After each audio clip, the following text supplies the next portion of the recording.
আমার নাম মোহাম্মদ শামীম। আমার বাসা হয়েছে হাসনাবাদ, কেরানীগঞ্জ, দক্ষিণ ঢাকা। ইয়াকুলি স্যারের কাছে আমি 14 সালে অপারেশন ছিলাম, রিস কার্টুন। এখন আবার আমার এই সমস্যা দেখা দিয়েছে। আমি হজ করতে পেরেছিলাম, হজ করতে গিয়ে পাহাড় পেয়েছিলাম, তারপরে তোয়াপ করছিলাম, এরপরে আমার সমস্যা দেখেছে। এখন আবার স্যারের কাছে আসছি, স্যারের কাছে আসার পরে আমার এমআরআই করে দিতে শনিবারে বললো যে না, 4টা রক হয়ে গেছে, আপনার অপারেশন করে দেবো সোমবারে।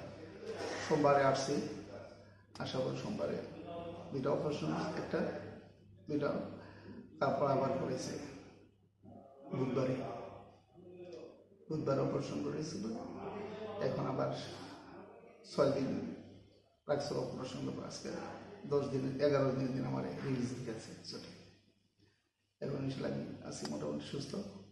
আগে যে সমস্যা ছিল, এখন ইনশাল্লাহ সেই সমস্যাটা নেই, সমাধান হয়েছে।